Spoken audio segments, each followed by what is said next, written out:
Santarém, Portugal, 16 de febrero de 1242.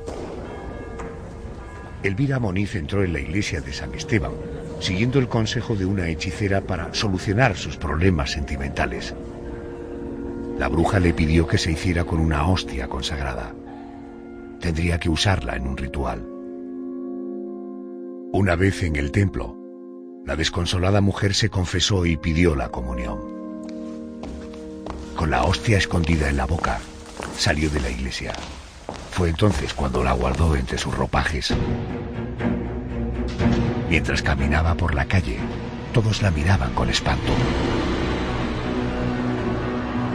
Al mirar hacia abajo, Elvira descubrió que estaba cubierta de sangre.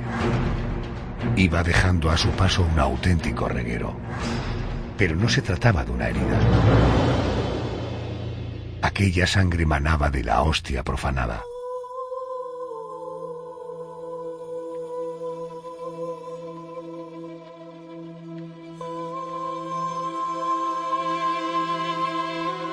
Así comenzó la historia de una hostia milagrosa que ha seguido sangrando hasta la actualidad, convirtiéndose en uno de los enigmas más importantes del cristianismo de los últimos 8 siglos. Un prodigio corroborado por la ciencia y aceptado por el Vaticano.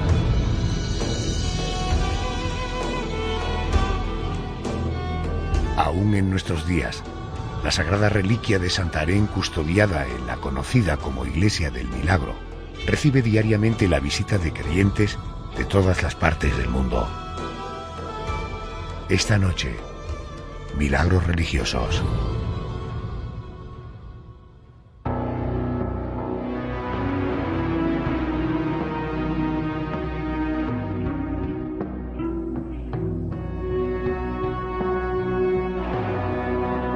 Hoy en nuestro expediente de misterio vamos a adentrarnos en un ámbito del que no habíamos hablado hasta ahora. Me refiero a los milagros religiosos. En todos los rincones del mundo y en todas las épocas, desde el pasado más remoto, se han producido hechos sobrenaturales que se han considerado divinos. Hoy vamos a conocer algunos de los más llamativos, de los que se han manifestado en la península ibérica y que han sido reconocidos por el Vaticano. José Manuel Frías, buenas noches. Buenas noches, Adolfo. Si te parece, vamos a iniciar el viaje en Portugal.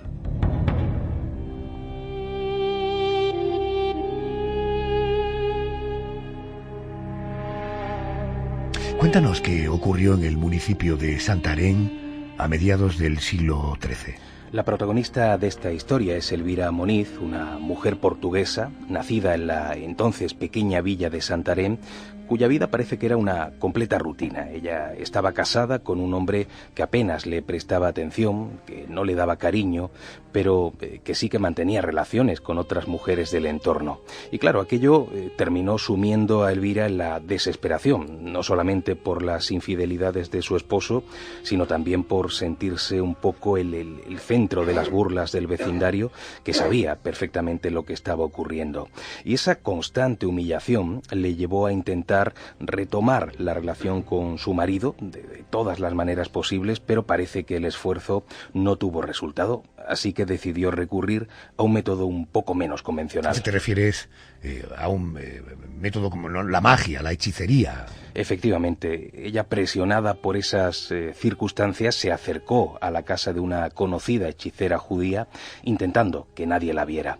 Le pidió consejo y la bruja, después de poner en práctica cierto ritual de consulta con los espíritus, le dijo que solamente había una manera de solucionar ese problema de forma inmediata. Para recuperar el amor de su esposo debía realizarse un ritual mágico, pero era necesario un ingrediente que ella tendría que buscar. La propia Elvira tenía que conseguirlo y era una hostia consagrada. Te puedes imaginar, Adolfo, el golpe que esto supuso para una mujer fuertemente creyente que sabía que sacar de una iglesia ese objeto litúrgico era todo un sacrilegio. Pero a pesar de las dudas, decidió hacerlo, decidió cometer un acto blasfemo para los ojos de un cristiano. 16 de febrero de 1247. asustada por lo que estaba a punto de hacer. Elvira Moniz se dirigió a la iglesia de San Esteban. Allí, ante el sacerdote, se confesó y pidió la comunión. ¿Qué hizo cuando el cura le ofreció la sagrada forma? En aquel momento Elvira lo que hizo fue dejarla en la boca, salió rápidamente del templo y en una esquina, medio a escondidas, se saca esa hostia y la guarda entre sus ropajes para después ir despacio a casa de la hechicera. Pero ocurrió algo por el camino. La mujer de pronto sintió que la gente la miraba con espanto, que incluso volvían la vista al cruzarse con ella y que además señalaban el lugar en el que había escondido la hostia. Cuando Elvira bajó la mirada se dio cuenta, con auténtico pavor, de que sus ropas estaban empapadas de sangre. Claro, al principio creyó que estaba herida, pero cuando desenvolvió la hostia se dio cuenta de que era eso, ese objeto litúrgico, lo que sangraba. Espantada por aquel misterio, huyó a su casa sin hacer caso de los transeúntes que lógicamente le preguntaban si necesitaba ayuda, si estaba herida. Por el camino iba dejando un reguero de sangre fresca. José, ¿y qué hizo al llegar a su casa? Pues la vivienda estaba muy cerca del templo, en la Rúa das Esteras. Una vez que la mujer llega allí, sacó la hostia consagrada de entre sus ropajes y la metió dentro de un baúl de cedro que tenía en su habitación, donde solía guardar la ropa de cama. Varias horas después, ya anocheciendo, su marido, Pedro, regresó a casa y al poco rato se fueron a dormir. Ella, por supuesto, no le contó nada a su esposo sobre lo que había sucedido, pero cuando cerró los ojos, no pudo dormir, pensando en ese sacrilegio que había cometido y en lo que había ocurrido después. De pronto, en mitad de la noche, el baúl comenzó a irradiar una luz muy intensa que despertó al matrimonio. Aquello era una iluminación tan intensa, tan grande, que llegó a todos los rincones de la habitación y de entre esa luz aparecieron unos ángeles en actitud contemplativa alrededor de la sagrada hostia, que además flotaban en el aire y que comenzaba a sangrar de nuevo, la hostia en sí. Cuando la visión desapareció y todo volvió a la normalidad, Elvira le contó a su marido el sacrilegio que había cometido. Y a partir de ese momento los dos se arrepintieron de sus respectivos pecados y arrodillados rezaron ante el baúl el resto de la noche. Cuando amaneció, el matrimonio se dirigió a la parroquia para contar lo sucedido al sacerdote.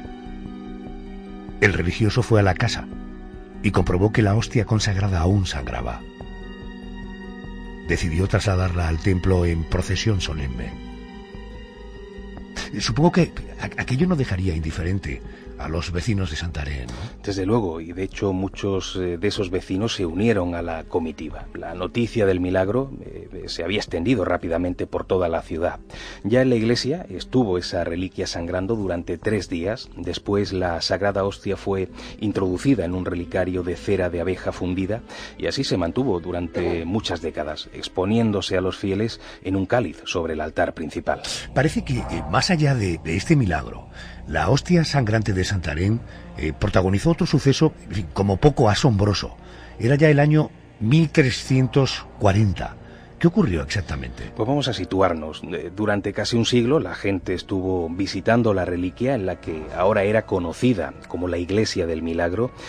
Ya no solamente visitaban el templo de San Esteban los vecinos, sino que también llegaban habitantes de otros municipios que se desplazaban exclusivamente para poder verla de cerca e incluso para rezar ante ella. Por ello, aquella mañana de aquel año que has mencionado, 1340, el sacerdote entró, como hacía siempre en la iglesia, y se dirigió al sagrario. Al ir a coger el relicario, se dio cuenta de que la cera se había hecho pedazos y había aparecido de la nada una cápsula de cristal muy fino en cuyo interior estaba guardada la hostia. Nadie había entrado en el templo por la noche, ya que solamente el sacerdote tenía la llave, así que aquello obviamente fue considerado un nuevo prodigio. Pero ahí no termina la cosa, Adolfo. Los fragmentos de cera partidos, a su vez, habían aparecido dentro de otro misterioso frasco de cristal que había surgido de la nada. La cápsula con la sagrada hostia fue colocada en el altar. Más adelante, en el siglo XVII, se introdujo en una custodia de plata dorada. Así sigue hoy día. A su lado se encuentra el frasco con los fragmentos de cera. José Manuel, ¿la hostia ha vuelto a sangrar en alguna otra ocasión? Pues sí, fíjate, han sido tantas las veces que se han producido prodigios en torno a esta hostia sangrante de Santarém que los historiadores no se atreven a poner fechas concretas. Ya en 1346, el propio rey Alfonso IV anotó en sus escritos las historias de la reliquia que iban llegando a sus oídos. Desde mediados del siglo XIII, esta reliquia ha sangrado en varias ocasiones, incluso a la vista de numerosos testigos, muchos de ellos pues peregrinos llegados desde lugares cada vez más lejanos. Incluso hoy día hay muchos momentos en que la sangre continúa en estado líquido. Pero sí hay una nota negativa. Hace un par de siglos, un arzobispo de Lisboa tomó la reliquia en sus manos, pero al querer ver la sangre tan de cerca, se le ocurrió la idea de romper la parte superior del frasco. Al momento, el arzobispo se desplomó, fulminado por un infarto, y murió en el acto. ¡Qué barbaridad! Empezábamos esta historia hablando de Elvira Moniz, que fue precisamente quien sacó la hostia consagrada de casa. ¿Qué fue de esa casa? Pues la vivienda todavía se conserva. Yo he estado en varias ocasiones allí. Se convirtió hace mucho en una capilla de adoración y una vez al año, concretamente el segundo domingo de abril, se realiza la misma procesión que en el siglo XIII llevó la reliquia desde allí hasta la iglesia, pasando por la vía del Estuoia. ¿Y conoces la casa? Es una casa normal, corriente, es decir, no... Sí, una casa muy pequeñita. En aquella época eran viviendas muy pequeñas y se ha convertido en una sola habitación donde, bueno, se conservan enseres que son muy antiguos, que son de la época de este prodigio y que es un lugar muy visitado por la gente. ¿Hay alguna lápida, algo que explique la casa donde Sí, estás? efectivamente, hay un manuscrito que está allí enmarcado donde se cuenta toda la historia. O sea, una persona que llega allí, que no sepa nada de la historia de la reliquia, se puede enterar leyendo ese manuscrito. La sagrada reliquia de Santarém es probablemente uno de los milagros más impresionantes en la Iglesia Católica. En el altar donde se custodia la hostia consagrada de Santarém, San Francisco Javier, apóstol de las Indias, llegó a presenciar una aparición de Jesús levitando junto al relicario.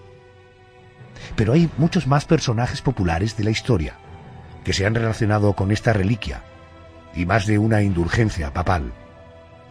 Esto es así, ¿verdad? Sí, muchísimos personajes, sobre todo de la monarquía portuguesa, que siempre tuvieron un gran interés por todo lo relacionado con la Sagrada Hostia. De entre ellos, por ejemplo, la que más veces visitó el templo fue la reina Santa Isabel de Portugal, en dos ocasiones concretamente, en 1295 y en 1322. Ella fue testigo de varios prodigios, aunque principalmente eran favores que se cumplieron tras solicitarlos a la reliquia. En cuanto a los pontífices que más proclamaron la veracidad y el poder del milagro de Santarém, se cuentan Pío IV, Pío V, Pío VI y Gregorio XIV. Ellos confirmaron los privilegios que ocasionaba en el peregrino la visita al templo del Santo Milagro. Todos estos papas concedieron indulgencias plenarias a los fieles que visitaban y oraban junto a la hostia sangrante de Santarém. José Manuel, si tuviéramos la oportunidad de sentar aquí a quienes oyen la radio a esta hora, a casi todos se les va a ocurrir hacerte la pregunta: ¿y qué dice la ciencia sobre este milagro de la sangre que emana de una hostia consagrada? Pues en este caso la propia Iglesia en ocasiones ha intentado verificar el milagro por medio de la ciencia. De hecho, existieron dos comisiones de estudio y de investigación canónica, estudios un poco antiguos, en 1340 y en 1612, pero con los medios a su alcance en aquel momento, los científicos comprobaron que la sangre poseía la antigüedad que se le suponía y se demostró además, y esto es muy importante, que seguía fresca a pesar de los siglos. Pero como es lógico, los tiempos cambian y en la actualidad hay muchos más adelantos científicos. En octubre de 2003, un grupo de físicos y de químicos analizaron una pequeña cantidad de sangre que todavía estaba fresca. Y creo que las conclusiones fueron sorprendentes. Por una parte, confirmaron los resultados de los científicos de aquellos siglos XIV y XVII, pero por otra, comprobaron que la sangre era humana. Pero claro, ¿cómo es posible que sangre humana se mantenga fresca después de más de 7 siglos de antigüedad? Algunos incluso apuntan a la intermediación de Jesús de Nazaret. El de Santarém es un milagro aceptado por la Iglesia Católica. Pero fuera de ese listado de sucesos asombrosos que el Vaticano da por buenos, existen muchos otros no verificados, pero igualmente sorprendentes y corroborados a nivel local. Enseguida hablaremos de un caso asombroso de multiplicación de alimentos en un pueblecito extremeño. ¿Se imaginan un vino que se multiplica dentro de su tinaja? Eso ocurrió en 1677, en el municipio madrileño de Alcobendas. Para conocer en profundidad esta historia, hemos contactado con el escritor y divulgador Jesús Callejo, autor de obras tan míticas como La España extraña, que recientemente ha sacado a la luz otra obra de enigmas españoles, La España fabulosa, leyendas que dejan huella, de la editorial Planeta.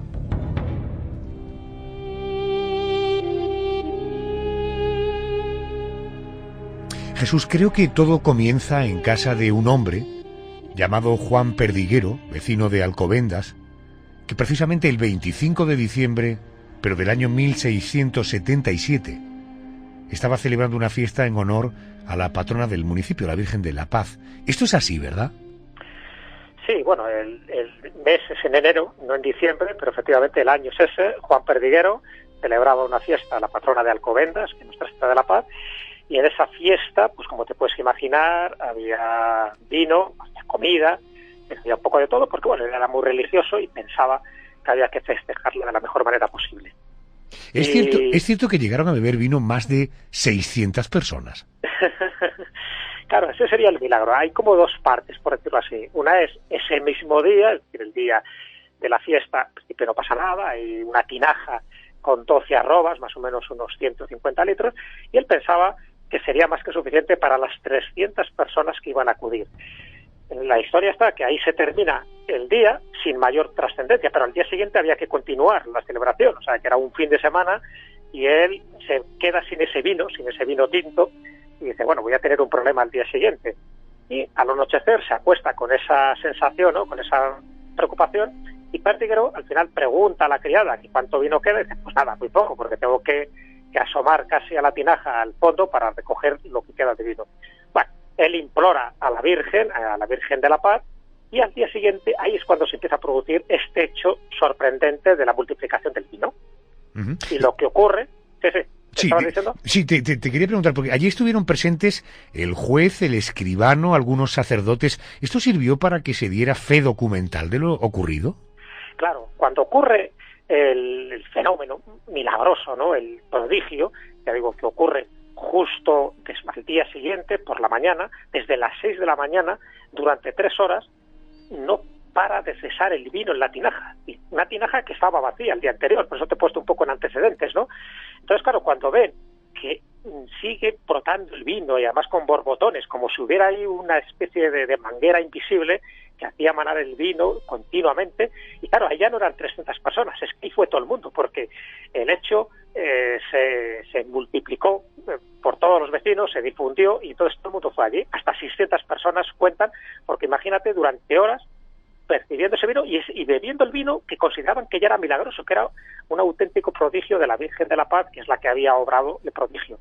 Y lo bueno de esto es que hay un acta notarial donde se cuenta todo esto. Estamos hablando de un acta notarial de 42 páginas, donde declaran 28 o 29 testigos, donde hay certificaciones, firmas, el sello del cardenal arzobispo de Toledo de entonces, que era don Pascual Aragón, etcétera, etcétera. Claro, entonces, fijaros, ya no estamos hablando de una mera leyenda, es decir, dicen que ocurre en el siglo XVII o XVIII, no, aquí estamos hablando de una fecha concreta, de nombres concretos, de testigos, de un acta notarial donde se recoge que ese vino no dejaba de manar en la tinaja. Y lo bueno de todo esto es que la tinaja existe, yo la he visto en la ermita de Nuestra Señora de la Paz, en Alcobendas. Espera, no me avances porque ahora se pone realmente interesante. Quiero recordar a los oyentes que la Iglesia Católica es un milagro aceptado. Oye, hay quien atribuye este milagro a la intermediación de la Virgen, pero hay que recordar que antes de esto, un pastor de la zona dijo haber vivido una aparición mariana. ¿Hay detalles de ese encuentro?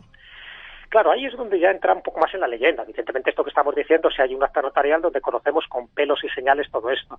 Pero normalmente cuando ocurre un acto tan sonado como este de Alcobendas de 1177, cuando tú escarbas, encuentras que hay como antecedentes, vamos a llamarles sobrenaturales o paranormales. Y efectivamente, dice que hay un pastor que unos años antes había tenido una aparición mariana, pero que no había trascendido más, ¿no? Bueno, no tuvo demasiada repercusión mediática, pero al asociarse este milagro del vino con aquello, ya pensaron que evidentemente la Virgen tenía que ver con todo esto, que aquella aparición era la Virgen de la Paz y que esto era otra manifestación de su poder o del estado de gracia en el que se encontraba Juan Perdiguero, su esposa y todos los que acudieron allí. Pero claro, no solo acaba ahí, sino que hubo otro milagro asociado a este vino. No solo que se multiplicara, no solo que ya se considerara un lugar especialmente sagrado, ¿no?, por esto que estamos comentando, sino que también hubo la curación de un niño que justo en ese momento se puso enfermo y que fue curado porque bebió de este vino que no se agotaba nunca, este vino infinito. Hablabas antes de un documento oficial. Tengo entendido que tuvo copia de este documento el propio Carlos IV, que narra, como decías, con detalles el caso. Además se conserva también, me decías, la tinaja. Tú la has visto. ¿Dónde está? ¿Qué aspecto tiene? Bueno, la tinaja es curiosísima. Es una tinaja, pues eso, de más o menos de 1 metro de altura, donde, bueno, se caben unos cuantos litros, ¿no?, o arrobas de vino, como se decía antiguamente, y la tinaja está protegida, ¿no?, o una especie de cristal, ¿no?, para que la gente no acceda, no la toque, que no la manche y no la rompa, por supuesto, porque ya se considera como objeto de veneración, como una reliquia. Y la tinaja estaba pintada. Se ve que en aquella época, como se considera que este milagro es tremendo, pues ya había pintado unos motivos, incluso un dibujito alusivo a la propia Virgen, y luego había un cartelito donde se contaba someramente esta leyenda, que esto hay que asociarlo a la casa, que también fui, a la Casa del Milagro. Tiene también un cartel donde se dice: casa en la cobró el milagro de la multiplicación del vino el 25 de enero de 1677 por mediación de Nuestra Señora de la Virgen de la Paz. Todo eso dice el cartel, ¿no?, para que quede constancia de que en esa casa y en esa tinaja se produjeron este hecho sobrenatural. Bueno, pues la tinaja existe, la casa existe, en sitios separados dentro de Alcobendas, y que dan testimonio. Para mí es importante porque son leyendas que dejan huellas, son leyendas que no quedan difusas, que no quedan ahí en ese inconsciente colectivo, como pasa con la aparición del pastor, donde nos faltan datos fehacientes para averiguar lo que hubo de verdad o mentira. En este caso, el acta notarial, los testigos, la tinaja propiamente dicha, nos está diciendo que algo ocurrió, algo que desde luego no hay demasiados casos. Hay uno, y esto lo conoce muy bien José Manuel Frías, en Olivenza, con la multiplicación del arroz, pero no hay demasiados casos de multiplicación de vino que ocurriera de la forma que ocurrió y donde quedara constancia con el acta del escribano, que era como se llamaban los notarios en aquel tiempo. ¿Esa casa y esa tinaja se puede visitar, se puede ir y verlo? No, la casa por dentro no, solo está la placa. La casa ahora es una casa particular, te puedes imaginar que desde el siglo XVII ahora pues ha pasado por distintos inquilinos y propietarios, pero la casa sí, hay que saber también dónde está, en la calle determinada, hay que ir allí, y a veces pasa desapercibido porque es un pequeño cartelito, es una casa de 2 pisos y pequeña, en la que no se repara prácticamente si no encuentras esta plaquita que tiene en la pared. Y en esa plaquita es lo que te acabo de decir, ¿no? Aparece esa frase escueta, pero bastante significativa. En el caso de la tinaja, tienes que ir a la ermita de Nuestra Señora de la Paz, ya digo que es la patrona de Alcobendas. Tienes que procurar que esté abierta, porque normalmente está cerrada, salvo cuando hay oficios religiosos. Y desde luego, cuando tú lo encuentras, si tampoco sabes la leyenda, tú te encuentras una tinaja allí resguardada, sí, en una especie como de urna de cristal, y pasa desapercibida. Pero cuando conoces esta historia te das cuenta de lo importante que es, porque no hay demasiados milagros relacionados con la multiplicación de los alimentos.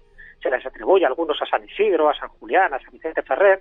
Conozco uno del monasterio de Guadalupe, ¿no?, que tiene que ver con unas hogazas de pan en el siglo XV, pero no hay demasiados, y mucho menos, como en el caso de Alcobendas Olivenza, que haya el testimonio, que esté el objeto, que esté la pieza, por decirlo así, protagonista del milagro. Entonces es lo bueno, o lo singular y lo original que tiene este milagro de la multiplicación del vino de Alcobendas.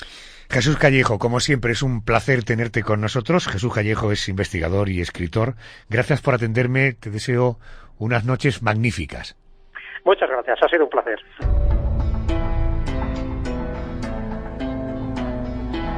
El caso que vamos a contar a continuación es también un milagro reconocido por el Vaticano, ocurrido en España, en el pueblo extremeño de Olivenza.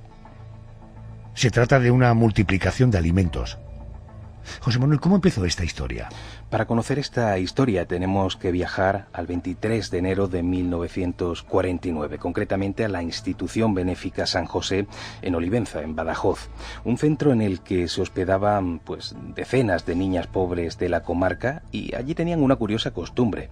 Cuando los donativos habían sido buenos, ese día concreto se preparaba un poco de comida de sobra, de más comida, para invitar a otras personas con pocos recursos del entorno.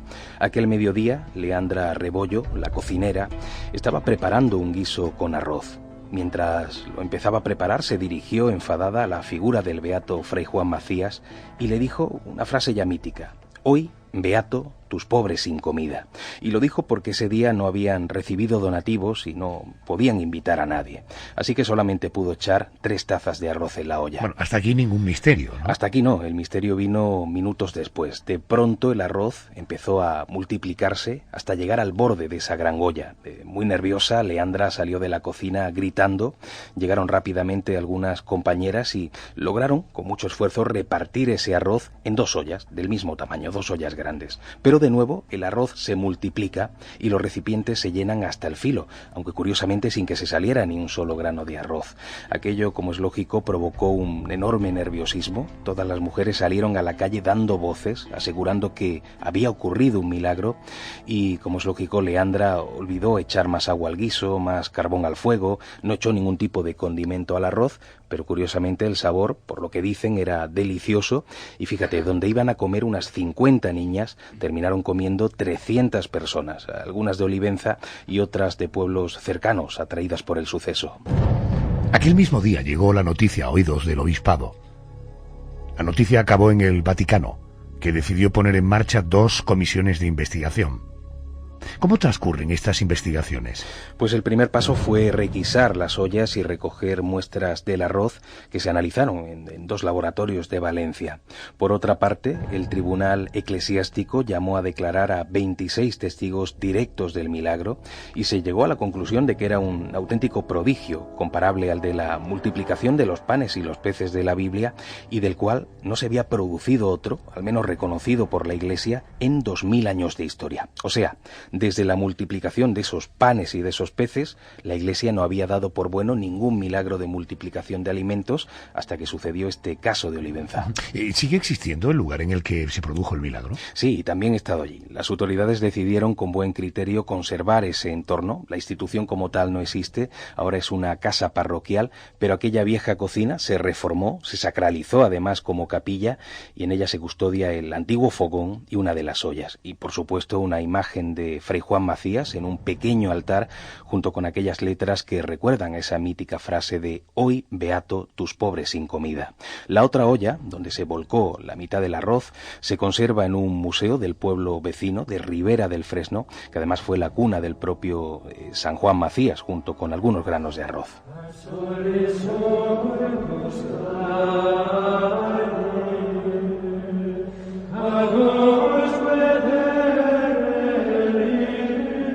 Este milagro sirvió para elevar a Fray Juan Macías a los altares. Pablo VI lo canonizó a raíz de la multiplicación del arroz de Olivenza. Hoy, los restos de San Juan Macías se conservan en una urna en el convento de Santo Domingo, en la capital peruana. Allí preside el altar presidencial y recibe miles de visitas cada año. A pesar de los siglos transcurridos desde su muerte, el fraile extremeño sigue siendo uno de los místicos más singulares y más queridos del santoral católico. José Manuel, feliz Nochebuena, feliz Navidad. Feliz Navidad a todos. Hasta la semana que viene. Adiós.